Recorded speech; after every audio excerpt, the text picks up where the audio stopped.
Hey guys, welcome back to Isyour6covered, and I am doing some practicing for a town hall meeting. Basically, getting people of the community together and talking about preparedness. And I built a little PowerPoint presentation, and I'm basically going to run through it. I figure having you guys here live is a better way to do it than just talking about it. So there might be questions, there might be comments, or whatever the case is. So it'll kind of work out pretty good. It'll be like having almost a live group, but it'll give me a chance to go over my PowerPoint presentation, and I'll try to do the best I can. This will be the first time running through it, but I think it's a better way to, there'll be interaction and stuff like that. So it'll be good. So we'll get going. I'll turn the camera around, and we will get to the presentation. See, you guys are already here. Say hi to you guys real quick. I'm gonna flip the camera over.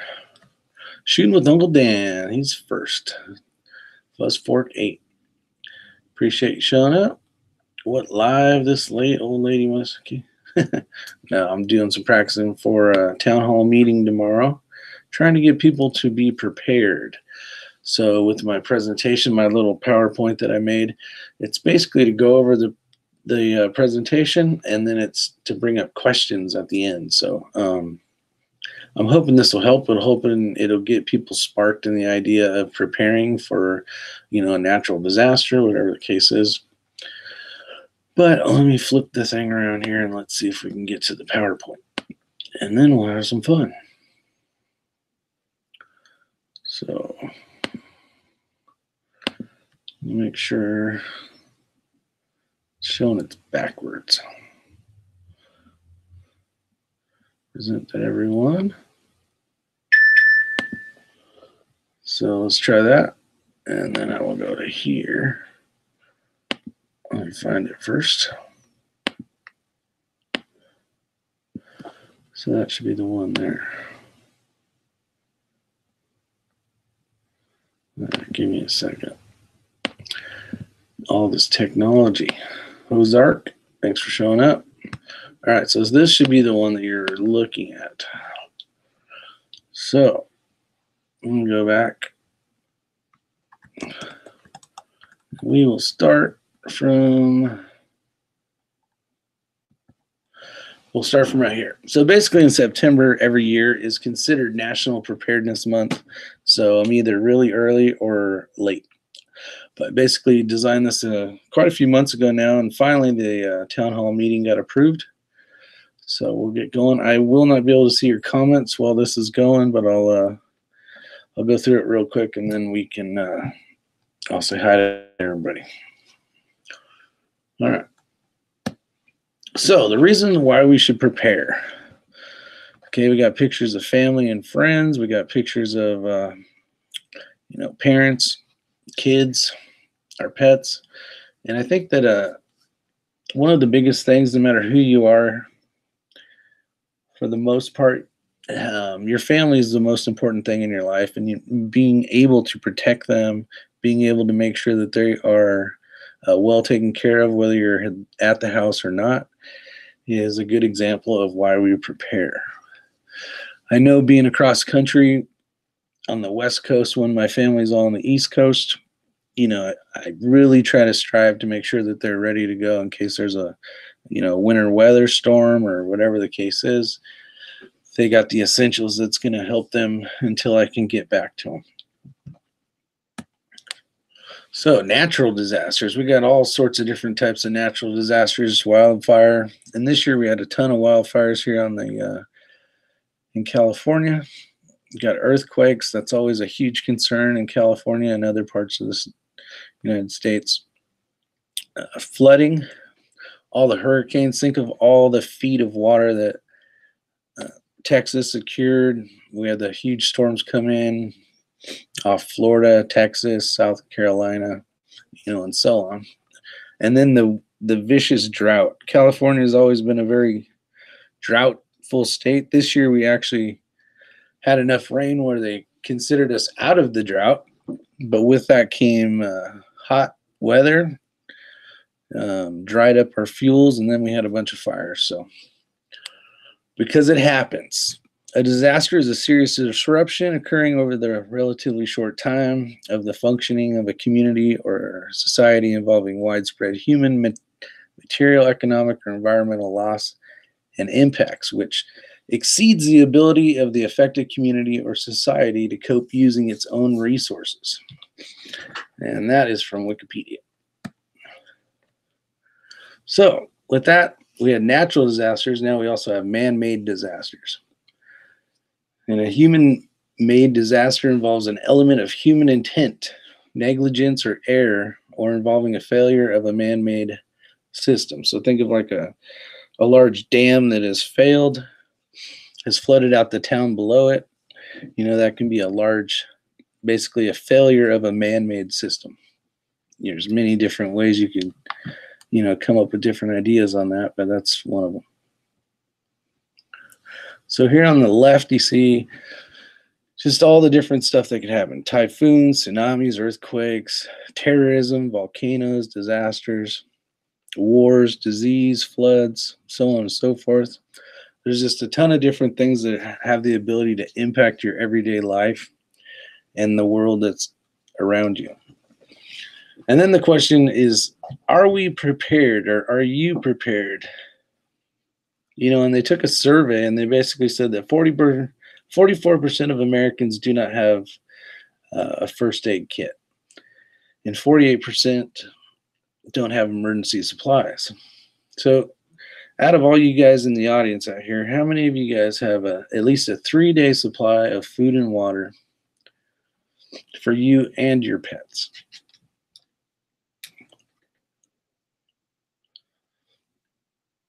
All right, on to the next slide. Have you ever heard of the term prepper? And most of you guys watching this YouTube will definitely be able to say yeah, but there may be some of us out there that don't know what that is. So the definition of a prepper is a person who believes a catastrophic disaster or emergency is likely to occur in the future and makes active preparations for it, typically by stockpiling food, ammunition, and other supplies. There's no agreement among preppers about what disaster is most imminent, and whether you're a doomsday prepper or simply like to be prepared, emergency food should be kept on hand.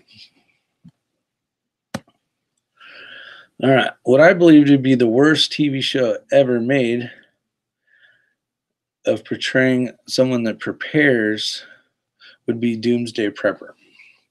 Now, the show has a lot of people that have some pretty good ideas and some plans. Some are very over the top. Some are very, outlandish for the most part. But I think they like to use the ones that are mostly outlandish or crazy it gives them ratings, and it gives them, more views on their show. But in turn, it also makes a person that it prepares for whatever they're preparing for, whether it's natural disasters or economic collapse or whatever the case is. There's, quite a few other options out there. But it gives the people that have never understood or tried to think about what a prepper is, it gives them basically, it makes people not want to tell people they're preppers for the fact that they think that they're going to be silly or crazy. So you got normal people are afraid to tell you they prep. People will think you are someone crazy, like on the television. People prepare for natural disasters like hurricanes and earthquakes and droughts and so on. And some people prepare for more than just that. EMPs, financial collapse, nuclear fallout, and so on. All right, you got the picture of the tinfoil hat. Oops, let me back up. All right, so the next page. You did not know it, but you're already a prepper. You may ask why, and I'll say, do you have a smoke detector in your house? And you would probably say yes, or hopefully would say yes. Do you have a spare tire in your vehicle? More than likely you would say yes. And do you have a fire extinguisher in your car or home? And again, I hope you would say yes. And most of us would go out and go to Costco or Sam's Club. We like buying bulk of the toilet paper and paper towels. It's just nice to have it on hand. Do you have medications or bandages? If so, you're preparing for the next time you cut yourself or the next time you may get sick. And do you have a gas can in your house? You're preparing for running out of fuel in your lawnmower, your vehicle, or whatever the case may be. So in turn, you probably are already a prepper. All right, so let's start off simple. So most of you guys in this room, meaning I'm pretending I'm talking to the town hall people. Do you guys have 3 to 5 days of food and drinkable water stored? Now you figure we're probably going to need 1 gallon a day per person in the household. And then the list depends on what you're preparing for and the location you live. Now the reason for the location is you may have where you need to start off with firewood because you live, in the north, and there's plenty of winter storms and weather and that kind of stuff. And the only way to survive the cold is to have maybe pre-cut wood or pre-cut coal and bags already ready to go. So depending on what the location is will dictate what kind of items you'll need. Living out here on the west side or the west coast, where it's usually less water, you probably want more water than, say, stuff that would be for colder areas. And then down there, don't forget about the family pets. I think a lot of times we prepare and prep and we kind of forget about our best friends, the dog, the cat, whatever the case is, horses, so on and so forth. And being able to have a supply for a while is definitely going to be a needed item. So here is a 72-hour emergency kit checklist. This is something that you can look at, go over. These are some of the things whether you're trying to escape from a fire from your house due to the fact that it's in peril danger and you're going to need to leave. Some of the items, you may have some of this stuff already set up and ready to go. So if the need does arise, you can just grab it and go. And you'll have your important certificates and insurance papers and all that kind of stuff. So here's a list of it. We can kind of go over some of them, but basically you're going to want your documents, you're going to want food and water, you're going to want your medications and personal supplies, equipment and clothing, and bedding and shelter. Now, if you live in an area where you have different, basically 4 seasons, a lot of that equipment and clothing should probably change depending on the time of year. From your lighter clothing to more of your heavy jackets and thermals and that kind of stuff. So we'll talk about water filters. There's many ways to filter water, from very primitive ways to very high-tech. But here are some of them. You got basically your Sawyer filter, which is a filtering system. You got the bag on the left over there, which is basically, charcoals, your sands, your gravels, stuff like that. And you take that dirty water, and by the time it gets throughout the system, you'll have some nice, clean drinking water that is available. The solar still, which is right here, always been a really cool thing. You can basically dig a hole, throw in some vegetation in here, have some type of plastic bagging, put a little pebble at the bottom so it'll drip into the can. And then if you're lucky enough to have like a straw or something like that where you don't have to undo it, that's always nice.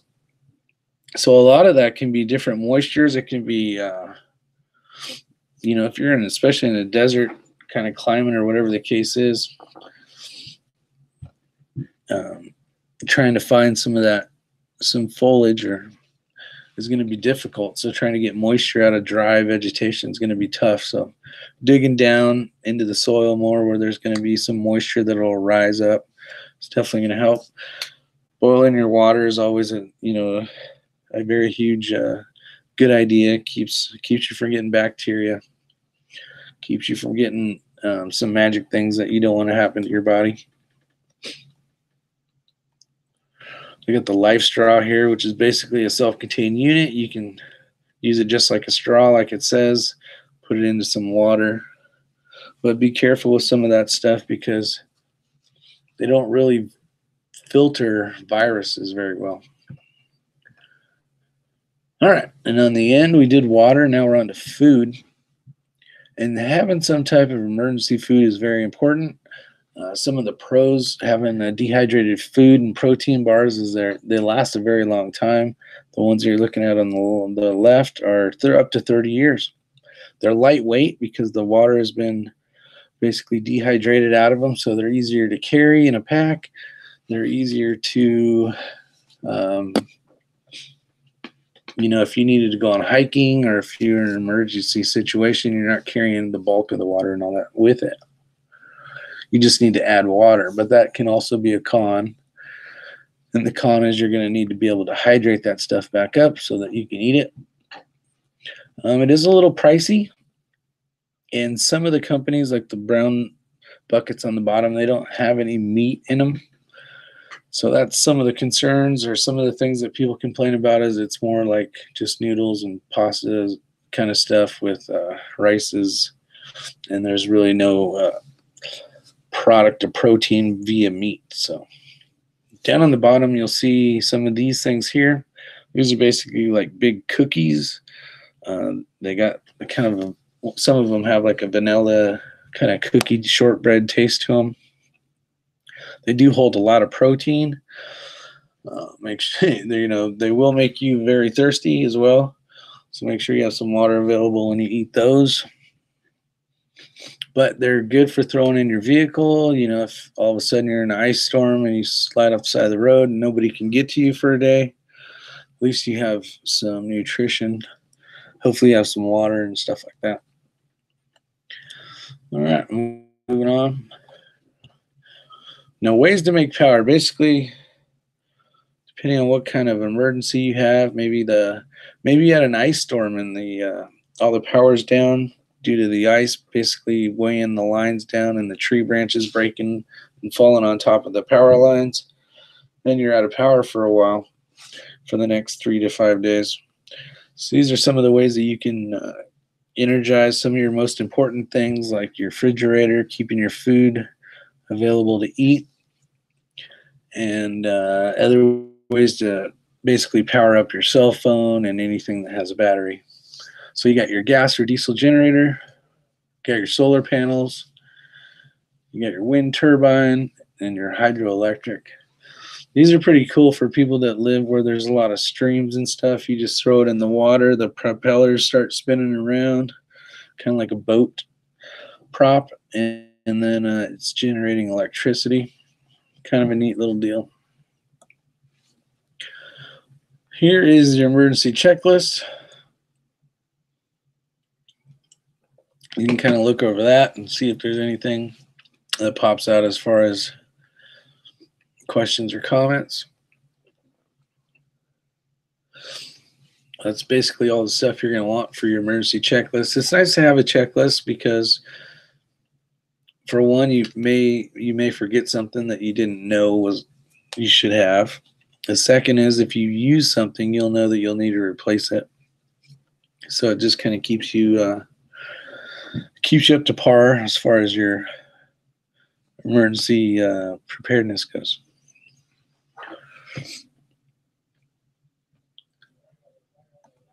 All right. How do you protect your family, your supplies, and your home? Now, some of you may not agree with firearms, and we'll try to keep this short. I like to shoot competition. I'm very familiar with firearms, so I'll try to keep it to a minimum, basically. But why do preppers have firearms and ammunition? The reason why preppers have firearms and ammunition is basically to protect their valuables and their family. If you spent the time and prepared for an emergency, you spent your hard-earned money and you bought food, you bought supplies, You want to be able to protect your family and the supplies that you do have and your home. And would you own a firearm to protect your family and property? And would you get proper training, or maybe you have been trained? A guard dog is a good way to protect your house. Even just a little dog that'll bark. It's basically an alarm device that tells you, hey, something's not normal, something's not right. Zombies, are they real? There's a lot of TV shows out there and it talks about zombies, and a lot of people laugh about it. But at the end of the day, hungry people turn into zombies. So we'll get through this here. It says, it is people that didn't prepare that thought the U.S. government would provide for them. They had a false sense of security. They thought this will never happen to them. A lot of people think that the government is going to be able to just swoop on in, just give you food and water and happiness, and everything's going to be just great, just minutes after whatever emergency happened, and that's not the case. You can look at a lot of different cases of hurricanes in the past, and you will be able to tell that, especially this last year, there was quite a few. They're not going to get to you right away. They're not going to be able to just rush over there and give you food and water. It's going to be days, might be weeks, might be months. It is people just like you and me that will do whatever it takes to feed their family. That might not mean stealing and killing to take what they want that you had stored away. And when they get to this point, they have turned into zombies. If your family's super hungry, you can see your kids wilting away, starving, and they're looking at you saying, Dad, please give me something to eat. You're gonna go steal food. You're gonna go try to steal from your neighbors. And if your neighbors are home, they're gonna be protecting. Hopefully they're protecting their stuff. And that's the reason why I consider there to be zombies, because a hungry person that's willing to do whatever. Think about the day after Thanksgiving and all the people that wanted to get a sale at some big box store to get a TV on sale. They were trampling over people. People were getting hurt and injured and maybe even died just for a sale. You got people that run around and riot and break people's storefronts and burn their homes down over, a game. They win the championship game, or some court let a officer off or didn't let somebody off, or whatever the case is, and they start rioting and looting. Thinking about final thoughts. So here's a question that I would like to ask you. So you're almost out of food for you and your family, and someone wants to trade $100 for your last couple cans of food. What would you do? The reason I ask this is because money will not feed your family. Food does. If you don't have it and you think it is just that you will just be able to buy it from people, well, you might think again. A lot of us in the prepper community, they think having precious metals is a really good thing. And I think it is a really good thing, but I think along with that, you can't eat that gold, you can't eat that silver, and you need to be able to feed your family. So if you're putting away money, if you're putting money into basically emergency supplies and food and water, and you're doing coins as well, I think that's the way to go. If you're just putting coins away and hoping that they'll be worth a lot someday, well, those aren't going to help anybody in the end if there's an emergency. If you enjoyed this, would you be interested in learning the who, what, when, and wheres of prepping? Any questions? I hope you got some useful information from today. And then if you would like to learn more, you can go to the internet. I'll kind of just run through this blah, blah, blah. Talking about making your own rations. I think a lot of people, their body, if there was an emergency and we had nothing but basically when there is an emergency and your power runs out, the first thing you're going to want to do is you're going to want to eat. You're going to want to eat the stuff that's in your refrigerator, and then you're going to want to eat the stuff that's in your freezer, and then the stuff in your cupboards, pantry, and then your emergency supplies. You don't want all your stuff to go rotten and go straight to your emergency dehydrated stuff. But some of these things, these bags, Ziploc bags with peanut butter, you got ramen noodles, you got some pears, looks like a can of tuna or something, and some dehydrated like pineapple chips, whatever else is in that bag. I think those are pretty good. Those would be good to have in a car. Those would be good to have, as one of your emergencies that maybe you have them down at your workshop or whatever the case is in your vehicle. Long-term storage, they're not going to be great because they're going to be, you're going to have to use them within a year or so. But they're going to be tasty. They're going to be, your body's going to be more used to that stuff than just eating emergency rations for a week in a row. I don't think your body's going to.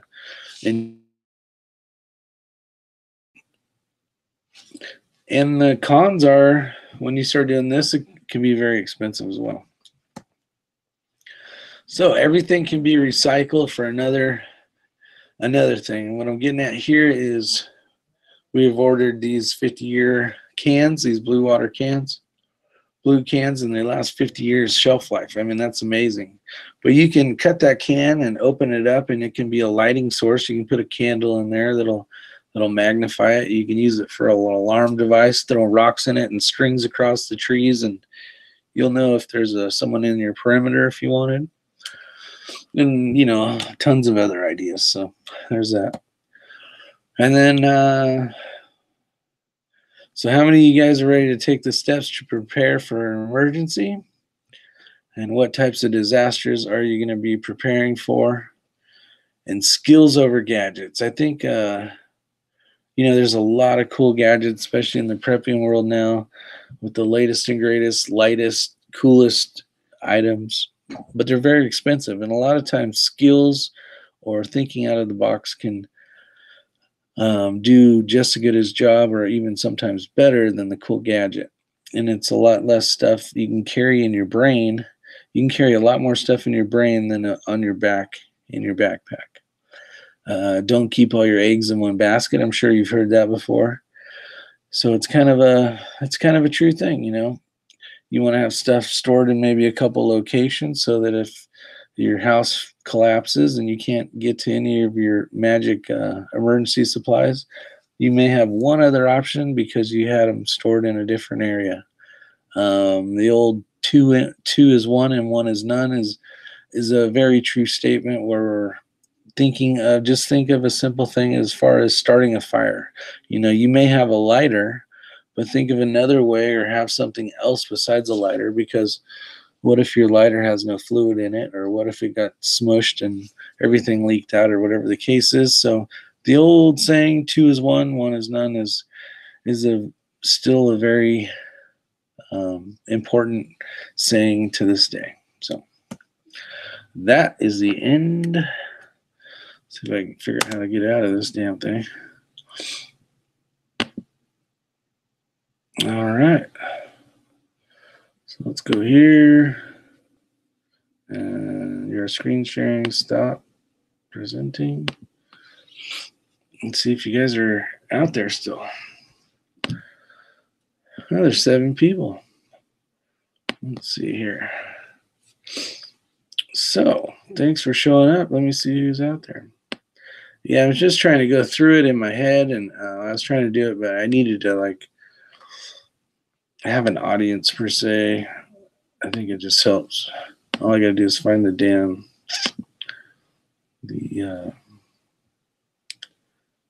whatchamacallit. Where is it? Guess I'll have to log back in on YouTube. Let's see here.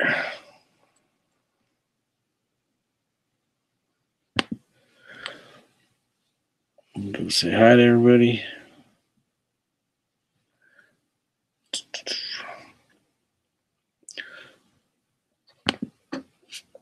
So let's see who's out there.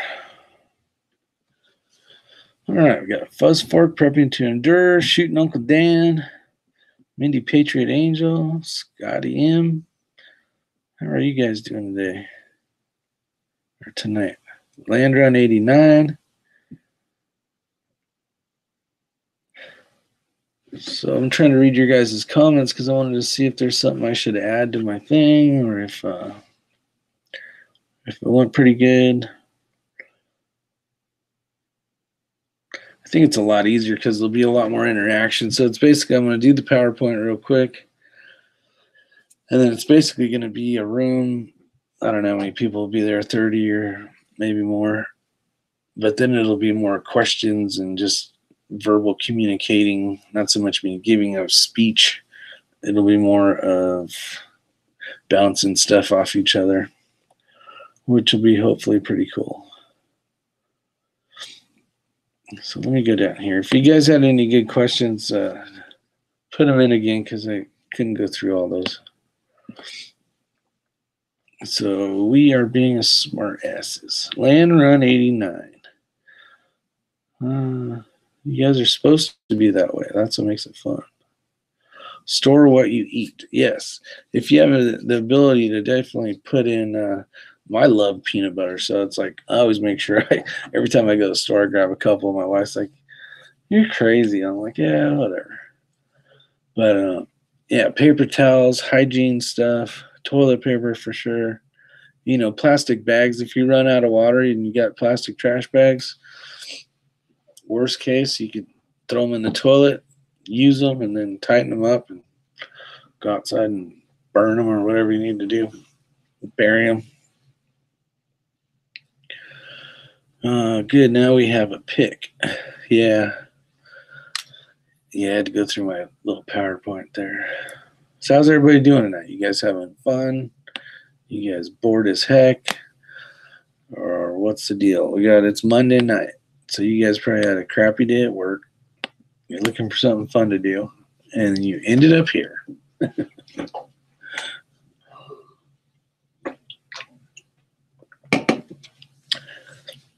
Yeah, prepping to endure says store what you eat. That is definitely true. Your PowerPoint didn't work, 6. What? Are you kidding me? Son of a bitch. That sucks. So you just heard me? What'd you guys see?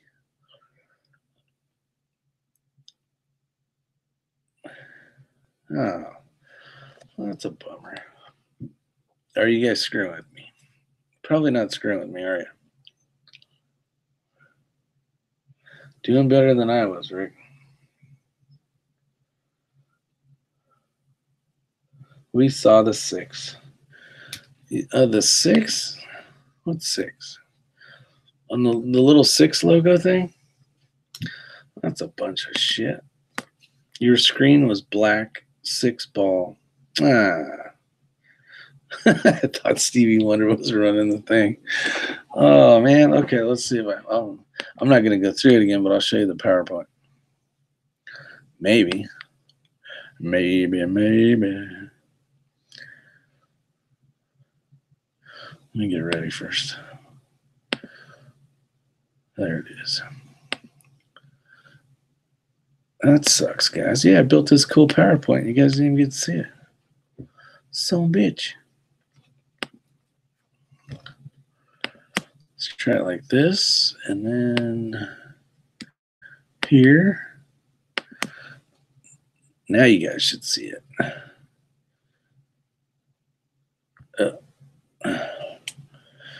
Is it working now? Can you see it?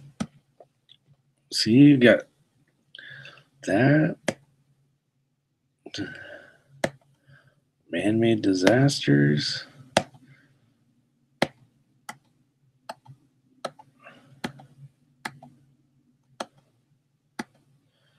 Look at all that cool stuff you guys missed.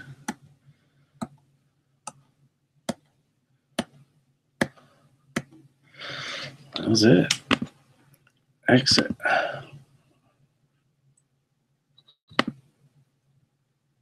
Well, at least when I'm talking to these guys tomorrow, it'll be on the screen and I'll know if they see it. All right. Hopefully that worked for you guys. You got the short version. Now I got to turn around and ask you guys if you saw it this time. Did you get to see it now, the quick one that I did? And some spouses don't like roadkill no matter how you cook it. Yeah, it's going to be pretty fresh to do that. Oh, thanks, Mindy.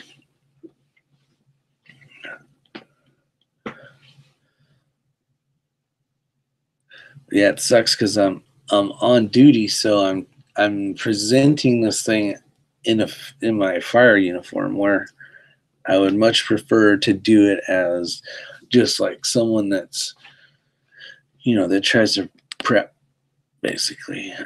I think it'd be a lot more fun to be able to talk, where I can say what I want to say. And I was trying to be very politically correct as I was giving it to you guys as well. But like the firearms portion of it, it's like, I can't wait till someone has to protect their house with a bat or a Nerf gun because they're not in the mindset that they want to have a firearm to protect their family. Dan's not wearing pants again. That's nothing new.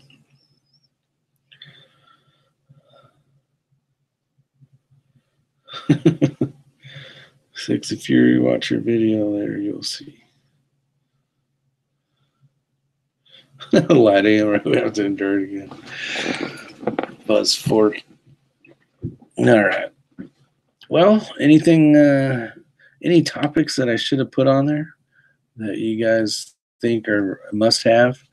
And remember, this thing's just to see if you can get people to start preparing or being, just to kind of get their mind in the idea of maybe I should have like 3 to 5 days of food and water.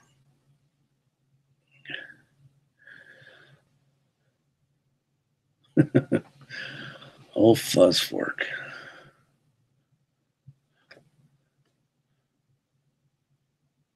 Everybody's saying no. At least Mindy's the only nice one out there. The rest of you guys are just out to have fun at my expense. A good trading stash is a good idea, and the best thing, herbs, spices, and booze. No, those are great points.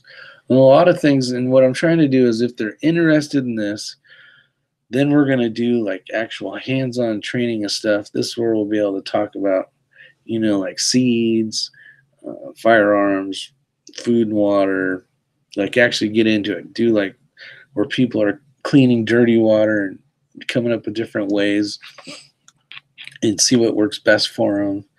And instead of just having all the cool gizmo gadgets, actually using your brain going, okay, I know a couple of ways of being able to clean water. Whether it's just boil it or run it through your homemade filtering system. Give an example of how many natural disasters happened in your state last year. Yeah, and I was looking up the stats. 2017 was a crazy year. Think of all the hurricanes we had, not just in the state here in California that I'm in today. I mean, we had a ton of wildland fires, but it started off with flooding. We had a shit ton of rain. We had a dam that almost broke because there was so much rain. Then we had all that rain. Then it got hot. Then all the shit dried up. And then it all caught on fire. And then we lost a shit ton of homes. And then it rained again. And then all the houses that didn't burn started sliding down the hill for the mudslides. So California is always in a state of emergency. It's 24/7 around here. Let's see. Fuzz Fork says the last disaster he had was the night I bought pickled eggs in the summer. It was hot, and the dog and I ate them. By 11 p.m., this place wasn't Always good for a crack up there, fuzz sport.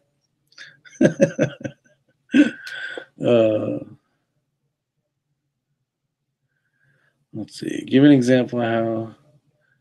Yeah, well, that's a good point, Landren. 89 for sure. Yeah, go to Uncle Dan's channel for wisdom.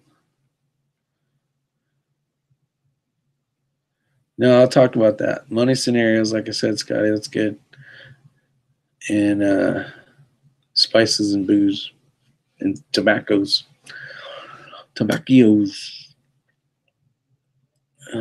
Use pool wash it. Like chlorine lasts longer than bleach.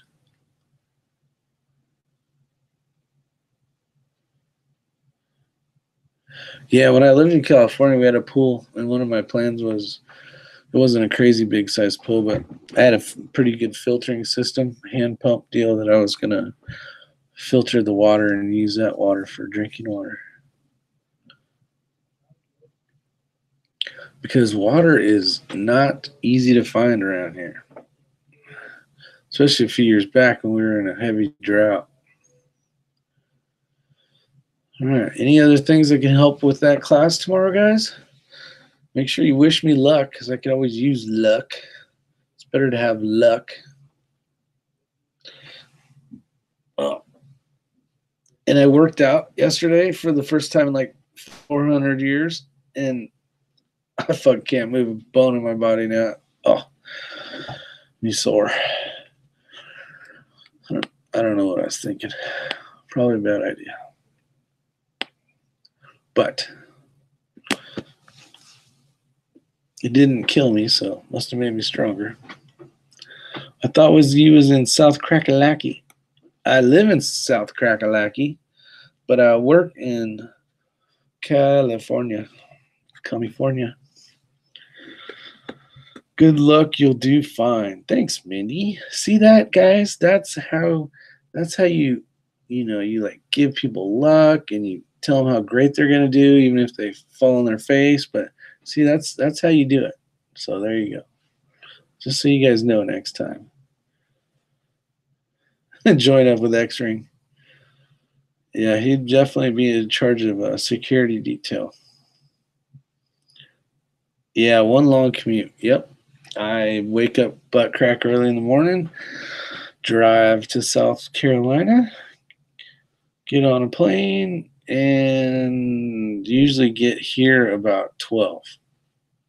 So I leave about 3 in the morning, fly out at 6 to 7, depending on when the flight leaves. Get in California about 11, 12. Then I got to drive an hour to get to work from California. It's a long day. The long day is when I go home, though, because I lose the 3 hours. So I usually get home like at midnight, 1 o'clock. 1 o'clock in the morning, not a soul in sight. All right. It does pay pretty good here compared to on the East Coast. That's for sure. I wouldn't be doing it if it wasn't worthwhile.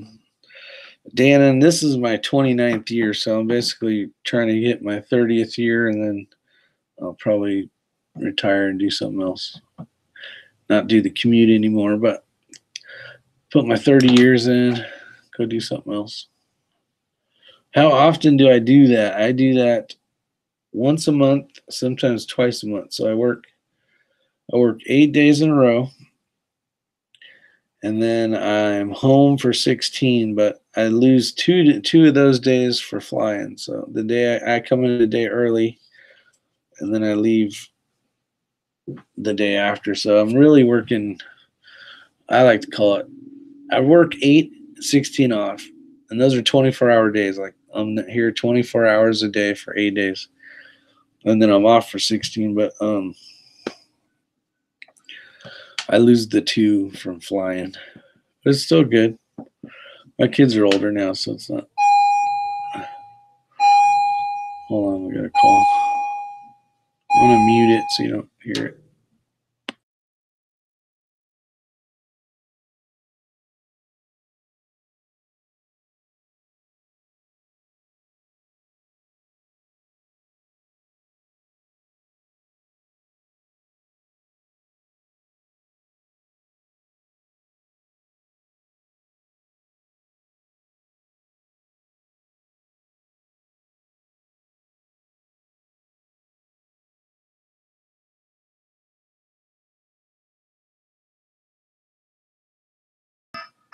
Let me turn all my radios off. I don't have to go to this. You just don't want to hear that, do you?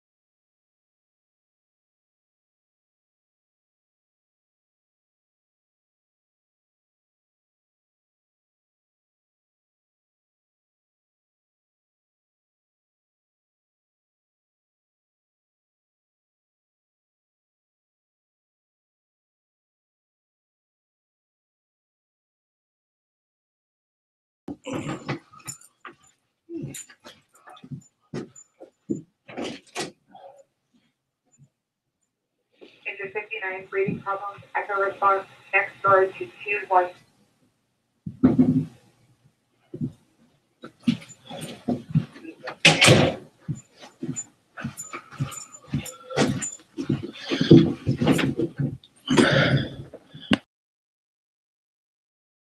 So it took a while. So basically what happened was we've been pushing for years now to try to get some money set aside for emergency supplies for a community that we cover, one of our like communities. And finally we got approval. I was like, yeah. So a lot of hard work just to get to that point. But basically so $100,000. Then the hard part was figuring out, okay, how do we want to spend this $100,000? What are we going to get the best bang for our buck when it comes to things, and what are the first supplies that we would need over some other supplies? And what we decided to do was food and water is obviously, basically key, right? Especially water. So we said, all right. So I said, well, let's do this. Let's go ahead and get a good tasting, not that any of them magically taste great, but let's get a good quality emergency food. So we ended up going with Mountain House, and we bought the 5-day packs. So they come in a box about yay big, and it has breakfast, lunch, and dinner for 5 days. And then along with that, we bought water. And this is for 400 people for 5 days. Then we have a large rec center, which is it's a huge like basketball gym, and it's got a weight room and an arcade and all that kind of stuff in it. And that's where our shelter is going to be placed. So we picked 400 cots. Basically ordered two styles of cots. We bought blankets, and we bought, what was the other thing we bought? We bought blankets, cots,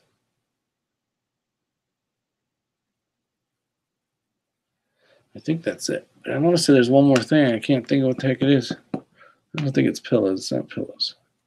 It's blankets, cots, food, and water.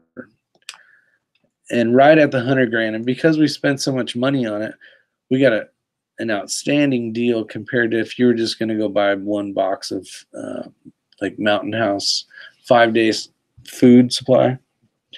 And the price was really good. They gave us a great deal on it.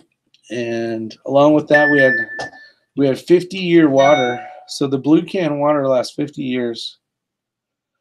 My buddy's asking me what time for breakfast tomorrow. Oh crap. So sidetrack. So it worked out pretty good, being able to buy in bulk. So what's going to be nice about this town hall meeting and meeting with this folks is if there's a natural disaster, emergency, an EMP, whatever the heck you want to call it, whatever disaster you're preparing for, there's going to be food set aside for the people that work there, the people that are in the community, and you're going to be able to it'll be nice because people will stay there because there's food, water, and a place to stay, generator and power and all that.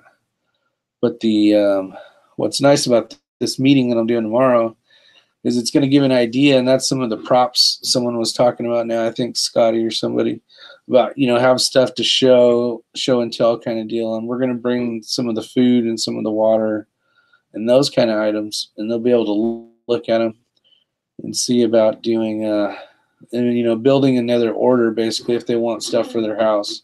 I know a lot of the fire guys, they really want to get in on this order, get some of their stuff. They'll feel more comfortable when they're at home or on a large fire somewhere where they're gone 21 days. And or 14 days, depending on how long or whatever. But it's also, it makes you feel better when you're gone, knowing that your family has some of the necessities that they need. Let's see. It says, and I bet your social security number is 00001. Huh. No, Fuzzforks is. He's old enough to have that number. No, it's actually 2. Jesus had the first one. Yeah, so it's pretty cool. And the reason why I went with the Mountain House over like Wise and some of that stuff's pretty good tasting, but having meat in it. I mean, I don't even classify a meal unless it has meat in it. Other than that, it's an appetizer. It's got to have some type of beef or chicken or something in it to be considered a meal for me. Have you looked into water filters? We have looked into water filters. Thanks for showing up, Tattooed Dragon. Hey, Mosen. Mario Mosen's out there. A lot of the stuff that we looked into wasn't for large scale stuff. Like, well, you might have saw the PowerPoint, but basically the Sawyer filters was one of the ideas. I have some of those at the house. Those are more for like in our hiking backpack stuff, but there's larger scale ones, that you can run like big hand pumps and make larger quantities of water. Hey, V-Board. Kaylin Strain, how's it going? And it's nice to know that you can get water, because that was one of the huge concerns when I was living in California. Was there's not a lot of, streams, and I mean, a lot of that stuff, finding water is kind of tough. And then if there was an actual event and you had all those people trying to utilize the same resources, hundreds of thousands of people trying to go to the same little tiny stream or the same little tiny pond, fishing or hunting or any of that stuff, the fish are going to be gone like that fast. And there's not really any deer around here per se to see. It's not like, North Carolina or, anywhere where there's abundant white-tailed deer or mule deer or whatever you got in your area. It's not like that out here. You'll see a couple coyotes, see a bobcat, you'll see squirrels, you'll see ground squirrels, though they're not tree squirrels, rabbits, and that's all you got. You're not going to go out hunting and thinking you're going to come back with some big game animal, because it's not going to happen. If you're lucky enough that you're the only one and there's actually one deer available, the odds of you getting that deer are probably slim to none when there's 100,000 people trying to hunt the same deer. Uncle Dan likes bobcat. Yeah, I've seen some pretty good bobcats out here. There is a tiny bit of turkey, and those are mostly to the south of us in the mountains. There's quite a few of those out here, actually. Not right in this local area, but if you were to go south about, an hour drive or less, and then, like a day's walk. Let's see. Possum and grits. Haven't had that yet. I should read what? What should I read? If they scroll to the top. Oh, Kaylin Strain says you fit in to your normal plumbing and you draw the water you want to drink and cook with from the osmosis tank.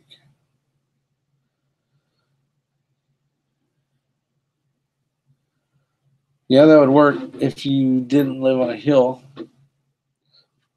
pressure-wise. And that's the thing. A lot of people just think everything's, you know, the faucet's gonna.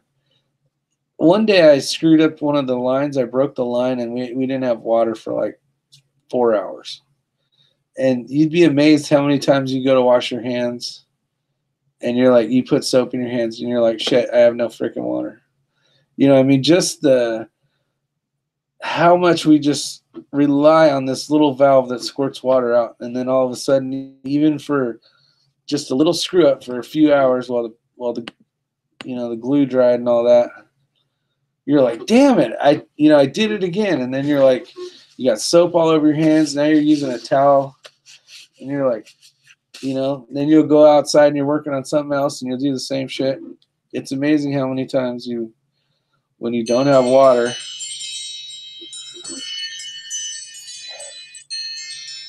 Let me answer this real quick.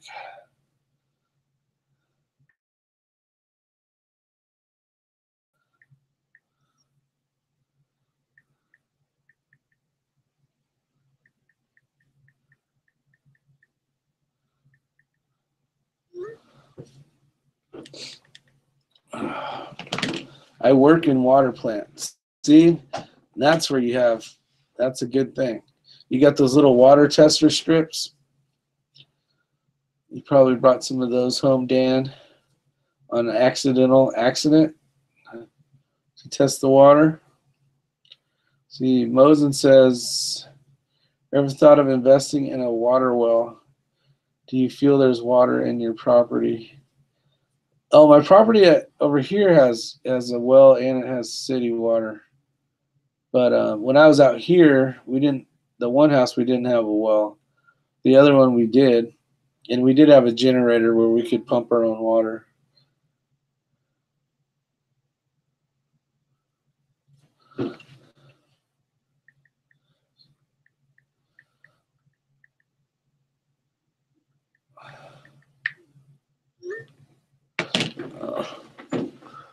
It's bugging me here. Let's see.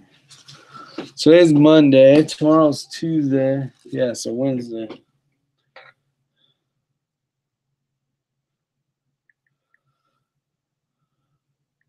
All right, maybe it'll leave me alone now. Let's see, I have water wells and windmills for water. That's awesome. Windmills are awesome. I like those power windmills, not the big blade ones, but the mixer ones where you can, at any angle, the wind can go and basically turn those new egg beater style wind turbines. Those things are awesome. I think you can get them up. The one I saw it was a fairly decent size. It was like 5 feet maybe at the most, and probably like 3 feet around. But it was an incredible thing. The way the guy was talking about it, compared to the old style windmill, and I really enjoy looking at the old style windmills. But it was neat because it was a lot more directional. I know that the windmill will turn if you have it, set up where it will turn. But the way this new, like egg, like a beater looking one looks, doesn't matter. It's all multi-directional. Kind of cool. Let's see. Don't use strips, machines. Yeah. But they make those little strips, so if you didn't have a machine, you could keep them in like your bug out bag or something, right?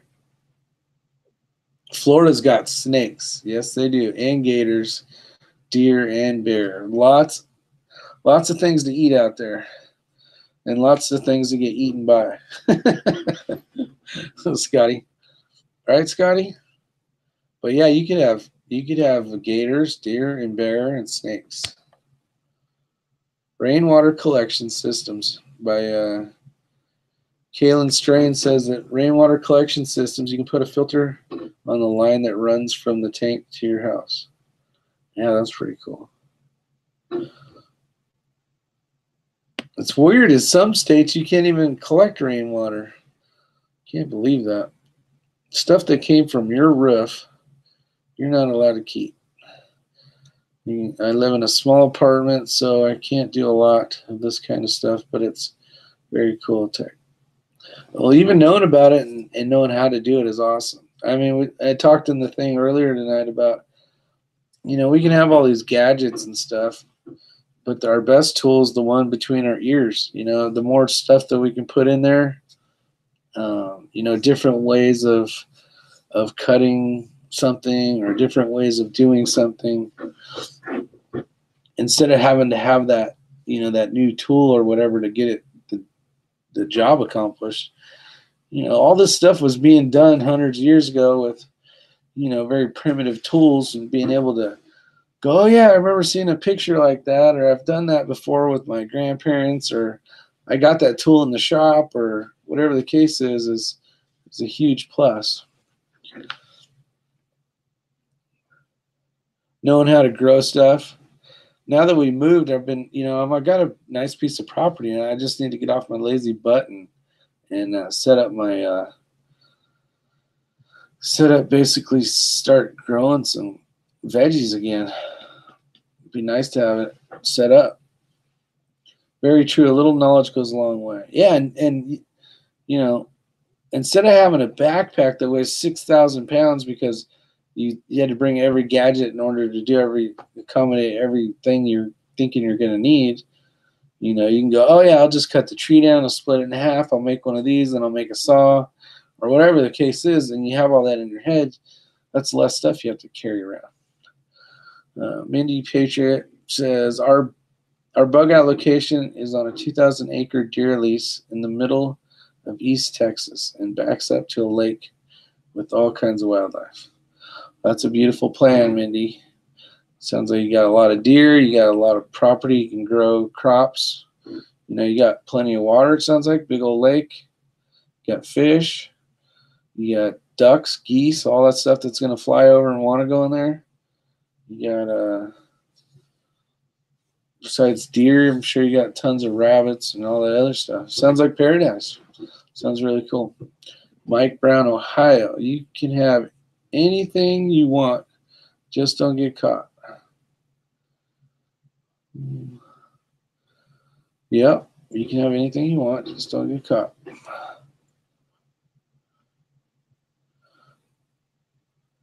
Let's see. Dig a hole, put your water tank down into the ground so only the smallest part shows.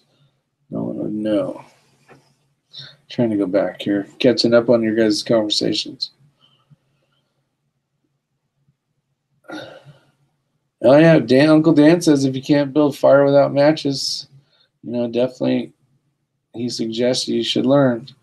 And that's the thing we talked about a little bit is, like 2 is 1 and 1 is none kind of thing is, if you got this lighter in your backpack and you're thinking you're going to be able to catch stuff on fire when you want, it's not going to be the case. If you're in a very cold climate, that gas may not ever turn to a gas, or that liquid may never turn to a gas where you can even get it started because it's too cold to even, vaporize, basically. Let's see. I just can't see 6 carving out a canoe with his penknife. No, I got my new Microtech knife. Actually, it's in America. This is my non-American knife. So I got the Kershaw. This one I have to leave at work because I've lost enough knives going to the airport and then going, oh man, they're all, you're gonna have to throw that away. And I'm like, F. I don't want to throw it away. Oh, let's see. See, and then the guys from Texas say the western edge of East Texas. The western edge, not the west part of Texas, but like when you're in the west, you want to go a little more so you want to go western. Not if you've only gone west, you haven't gone west enough yet. Let's see. I made my kids start the fireplace with flint. That's cool. That's a good way to learn for sure. Ferro rod, flint, steel, friction fire, solar ignition. Nice. Stock up on the needed tools now, and you might not be able to purchase it anywhere. Yeah, for sure. That's something true. That's some good stuff right there. Like say you have like if you went to Home Depot, right, and you're in the gardening section and talking about like shovels, but more of your like not so much your plows, but like your big hoes, where you can actually, build farm crop stuff. A lot of that stuff, if you don't have it now, you're pretty much screwed. So it's kind of be nice to just have that stuff and throw it in the barn and make sure you got it if something happens. The Middle East. Not sure, Mindy, about halfway. Halfway Westerner. I'm on the edge of Piney Woods. Yeah, old Dan, Uncle Dan, he's got a nice spread there in Texas.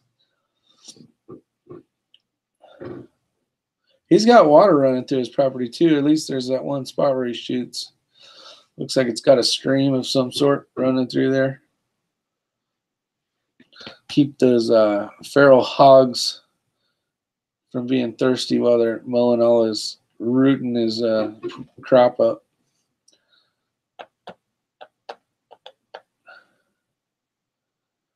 See, what happened to me the last time I went to Florida? I thought I took my M-Tech out of my pocket. Oh, yeah, you lost a knife too?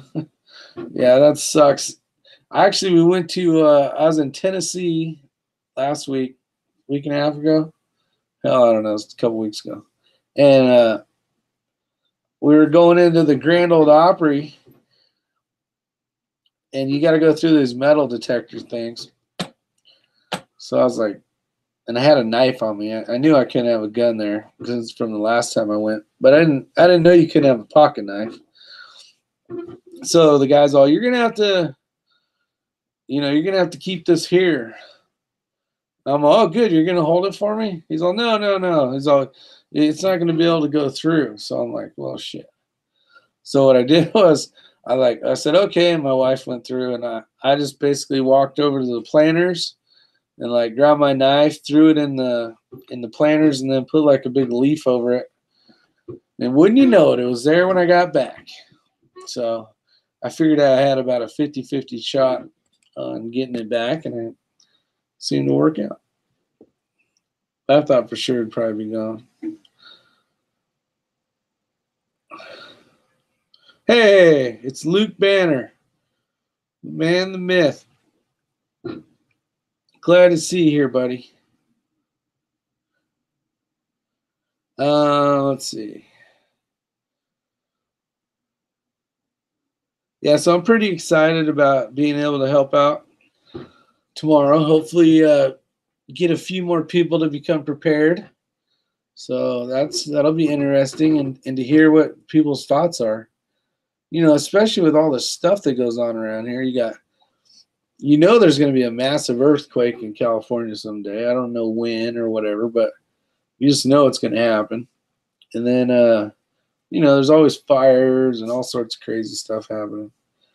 So if you don't prepare, I just don't see why you wouldn't. And working in the fire service so long, and me always telling people to prepare and blah, blah, blah, smoke detectors and fire extinguishers and blah, blah, blah.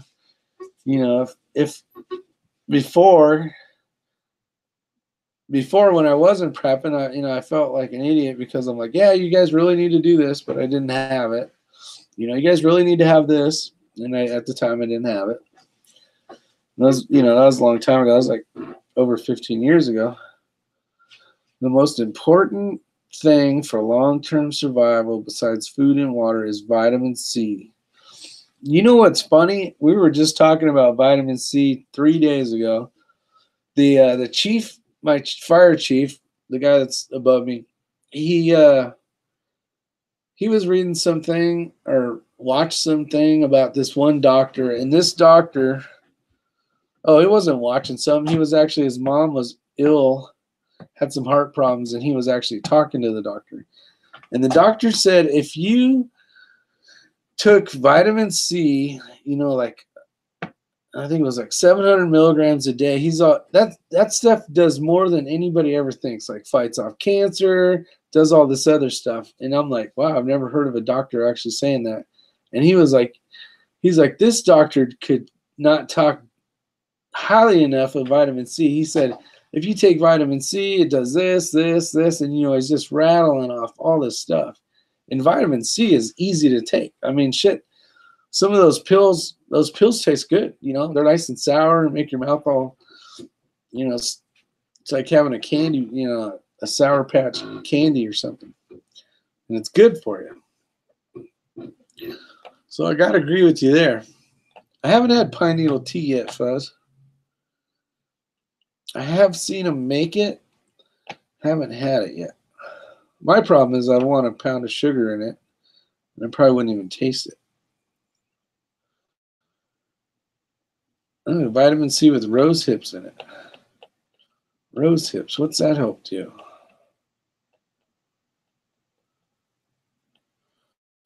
Is that just a flavor thing, or? Yeah, it's okay with sugar. Everything's okay with sugar. Dang. I use pine instead of lime in my Lone Star beer. Oh, that's cool. Rose hips. I'll have to look into that. I don't know what that is. Never heard of that. It's another source of vitamin C. Huh. Now, I have heard, I don't know how true this is, depending on how you take vitamin pills, right? So say you take, those little multi-packs, it's got like 4 or 5 in there, and it's supposed to basically give you all your necessities of your daily allowance of vitamins. I have heard that if you actually drink orange juice when you take those, maybe the citrus or something, it makes your body actually...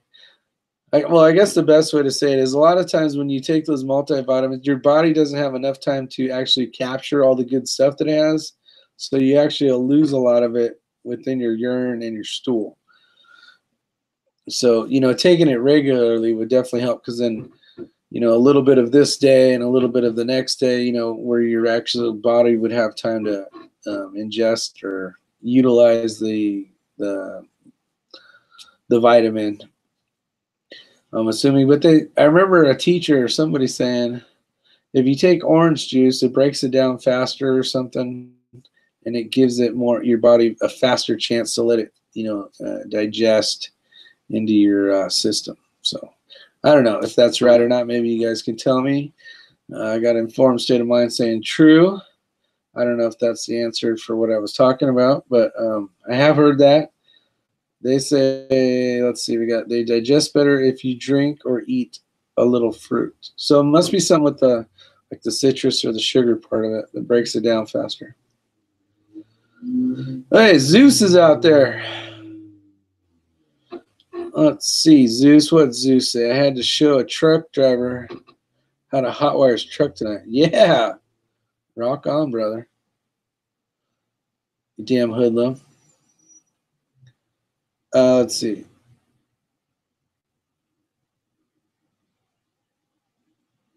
I don't know what. All right. Good going, Zeus. Yeah, way to help out. So I'm going to go with that then. It sounds like you got Tattoo Dragon is saying the same thing. Works better if you drink or eat a little fruit with it. So yeah, must have been good information they gave me back in the day.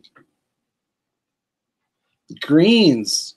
Yeah, my wife, she loves buying just these big things of spinach. And then she'll make these smoothies, but she'll make it, it'll be like 90% spinach, but she'll put pineapple in it. And then like some lemon juice or orange juice or something. And it actually tastes pretty good. You wouldn't think so by the color of it, just because it looks, green as green can be. Looks like someone just basically threw a hedge in the blender and turned it on. Hey, Red October's out there. Appreciate you guys showing up. Yeah, we're just having fun. Basically, the reason for this little chat was for me to practice a presentation for tomorrow. And then when I did it, I didn't do it right, so I didn't even present the slideshow to everybody. So It was an epic fail. So another train wreck by Isyour6covered. And I'm really good at doing train wrecks, so that's just what happens. Everyone should be taking vitamin D right now with all the aerosol spraying they're doing in the sky. You talking about the particulates of aluminum that they're flying over and dropping on your head? I take calcium supplement that has D in it. Which one's the sun one? Is that E? Which one? Which vitamin is the sun? Vitamin E or D? We can't keep track of all those stupid ones. Yeah, chemtrails. Which one's the sun? D, E. Mr. T was always a supporter of vitamin D. All right, it's D. Okay, so the sun is vitamin D. And you guys wanted to know, or she said, I keep using the wrong mouse. Let's see. Oh, Minnie said take calcium supplements that have D in it. Okay. That's the worst part. You go outside to get D vitamin from the sun, but then you get splashed with aluminum from from the chemtrails. Who would ever thunk? E is for. All right, Fuzz. Get some. Better source vitamin C than orange juice is green bell peppers, huh? Has more vitamin C than orange juice? Wow. And old Luke Banner says, don't forget your zinc. Don't forget your zinc. Pine needles. Wheel weights have zinc. Just chew on some wheel weights, Fuzzfork says. E is for EMP. Hey, John from Live for Miles out there. Hey, Isyour6 on lunch break. You got to come up with a new name for lunch break when it's freaking, let's see where you're at. It's almost 11 here, 12. It's like 1 o'clock in the morning. Pine is 9 times the C as orange. Sounds like everything's better than orange juice. Oops, my zinc is in my bathroom. It's got a faucet stuck in on it. A zinc. I got a zinc with a faucet on it. Zinc you can find in chili peppers. I just had lunch. Drink your tea. I know, I should drink my tea. Thanks, Red October, for reminding me to drink my tea.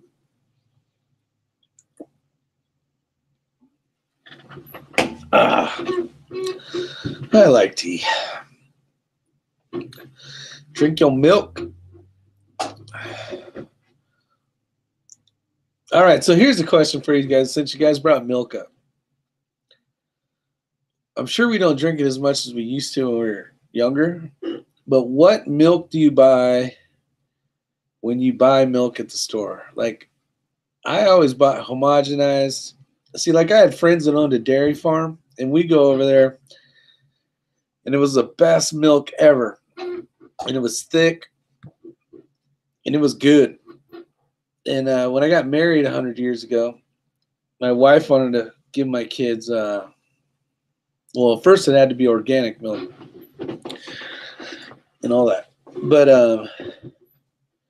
yeah, like 2%. That's what she liked doing. It's 2%. D or nothing. Exactly. I like the good shit. Like, if it's like drinking beer, like you could have like a Coors Light or a Coors Original. Well, Coors Original is better than the Coors Light. That's just my example. Yeah, homogenized fat-free.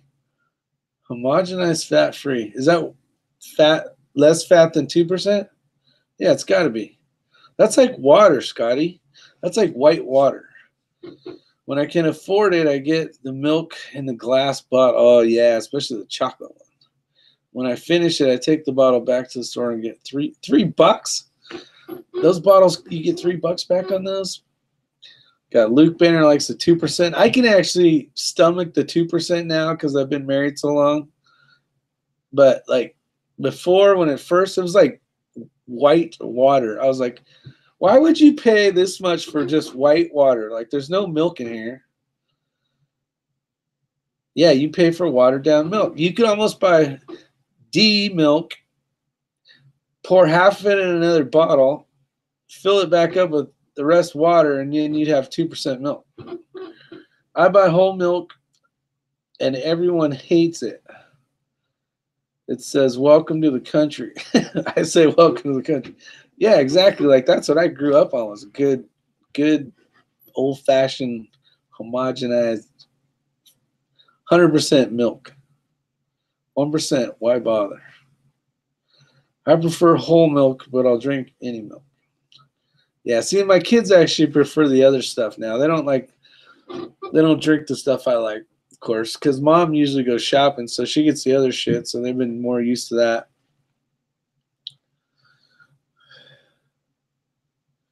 Might as well buy Cocoa Puffs and use water. Very well said, Luke. That's awesome. Shit, Rick, almost forgot to hit the like button. Yeah, what the hell? What do we got here? Actually, you guys are doing really good. It's pretty damn good. I had 18 and 18. Look at that. That's pretty cool. I'm glad you guys showed up. I wasn't really going to do this, but this is fun, you know. I appreciate it. Fuzzfork down there always to get her fresh in. There it goes. How many of you guys ever eat malto meal? Like, you know, there's oatmeal, malto meal, and then like grits. Like, I could never eat malto meal. Stuff was nasty. I don't even know if they make malto meal anymore. Nice to be at work. I have the whole gang here. Yeah, for sure.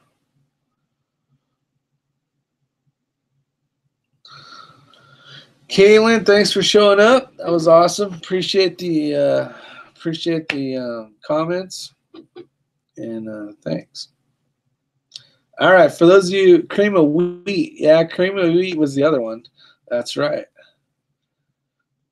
There's something about is, and I can't officially get into grits yet. I haven't been in the South long enough or something, or I won't even really give it a fair shake. Like, I won't even order it.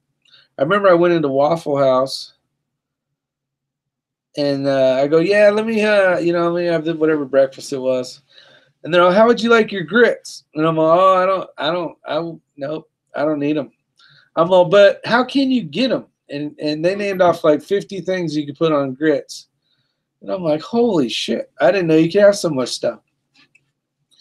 And then I said, no, I want hash browns. Can I get hash browns extra cooked? And then she said, well, what do you want on your hash browns? And I'm like, what do I want on my hash browns? What do you put on hash browns? And they're all gravy, cheese, all this. There's like another 10 things of shit you could get on hash browns. I was like, holy hell, I didn't know you could put so much crap on. I thought your options were ketchup or no ketchup. Grits with butter, salt, and sugar. Butter, salt, and sugar. But I am straight country. Now, what would you guys say? Like, what's the closest thing to grits? Cream of wheat, obviously probably not oatmeal. The other one, though, that I named earlier that I can't remember now. What the hell is that called? What's the closest thing to grits? Would it be cream of wheat or that malto meal? That's it, malto meal. Or do you guys know? I'm trying to figure out. I was never a grit person until I had abdominal surgery. They're pretty good. So if I had to have grits, and there was only like the best way to eat grits, cream of wheat dipped in hot water for 20 seconds. What would be the best way to try them for the first time? Now, I've tried them once, but it was a long time ago, and I was like, these are suck. But I didn't have them with anything on it. So if I had to try it again and pretended I never tried them, how would I do it? Paletta. I don't know what the hell that is. Closest thing to grit is a paletta. I'll have to look into that. Butter and sugar.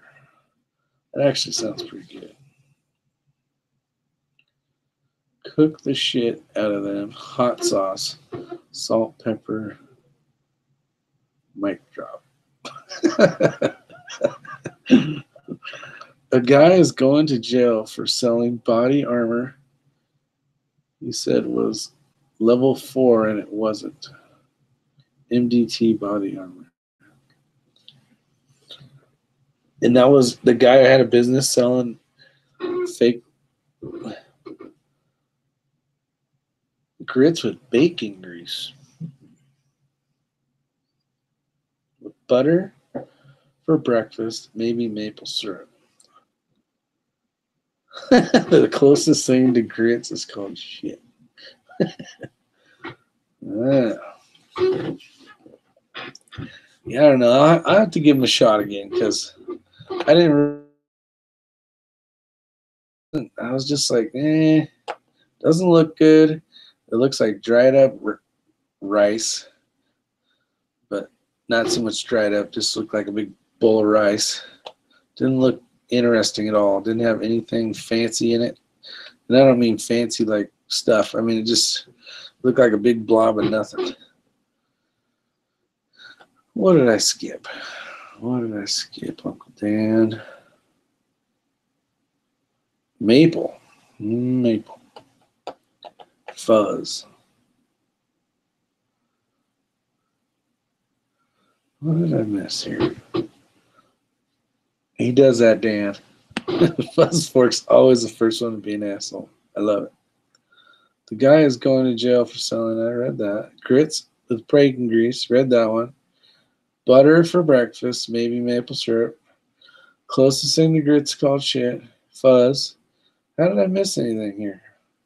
All right, let me go back. Shoe and Uncle Dan. I have a friend. Want me to show native survival. I'm about a quarter medicine man. That's cool. Good information to know. Grits with butter, salt, and sugar. All right, I think I got them all. Hell, only way he will get an education is listening to me talk. Rich for lunch or dinner, shrimp and grits. Shrimp and grits? Just straight up shrimp and grits. I don't know. You guys are steering me the wrong way again. It's not a rice. It's more, what is a grit? Is it? It's more of a. Is it a rice? Or more of a grain? No, I guess that's the same. Is it more of an oatmeal-y kind of thing, or more of a ricey kind of thing?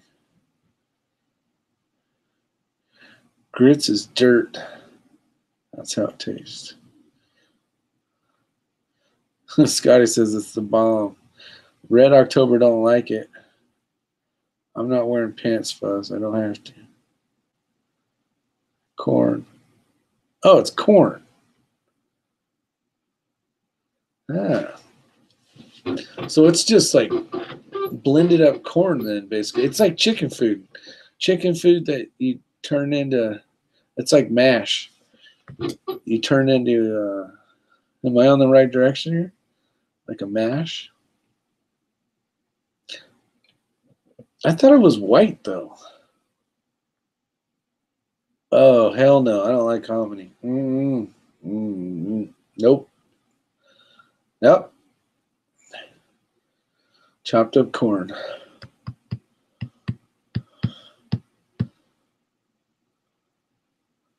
Huh. Isn't it white, though? I thought it was more the color of rice. Is it white corn? No, I don't like hominy. I know what hominy is. It's big-ass corn. They put it in menu though, and it's bleh. Actually the hominy's not bad. It's the other pig intestine and all the other shit that's in there that makes it nasty. Oh, it's straight up hominy. Like ground up hominy. Okay. Thank you. Same thing. Got it. I'm in it now. I understand. So it's a corn product. Yeah, it looked like rice to me. Every time I see it, it looks like super white.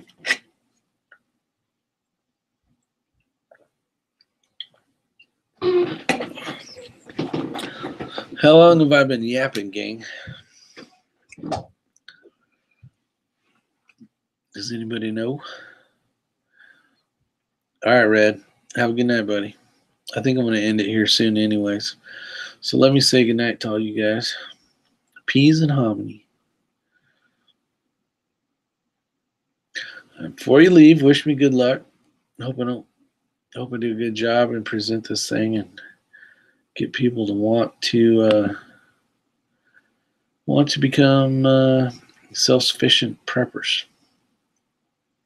All right, so I'm going to go to the participants. We got Informed State of Mind, Fuzz Fork 8, Land Run 89, Mindy Patriot Angel, Red October, Scotty M 1959, Shooting with Uncle Dan, and Vborg 001. That's the people that come up on the participants. And let's keep your stick on the ice. That's right. It's been a while since I played some hockey, buddy. Good night, everyone. Stay safe. Thanks, Mindy. Fuzzfork. See you guys. When is my next match? I was hoping this next on the 24th, but I think I got to go to my daughter's volleyball game. And then April, whatever that Saturday was, I was supposed to play then, and I got to work. So I don't know when my next match is. But I need practice. I got to go beat some times on some of these guys' videos. So when I get home, that's what I'll be working on. Just trying to beat some times. We got the bill drill. So go try the bill drill. Live for a while. Oh, I hope not. Fuzzfork, don't say that. I don't want no snow in North Carolina.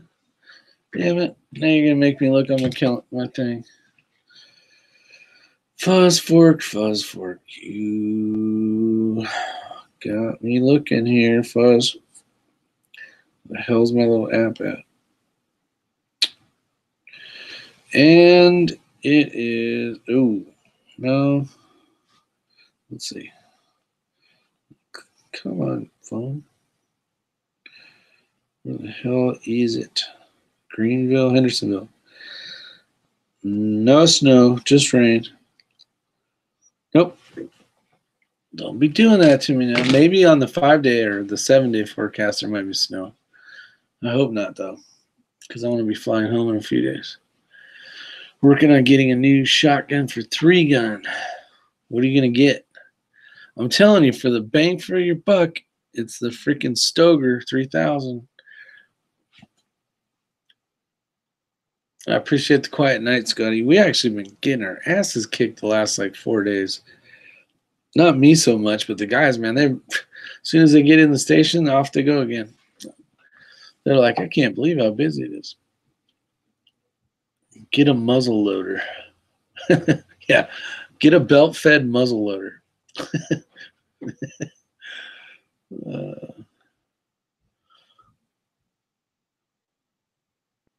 All right. If anybody's yeah, get a belt-fed muzzle loader. All right. With that said, you guys are awesome. And I will talk to you later. See you.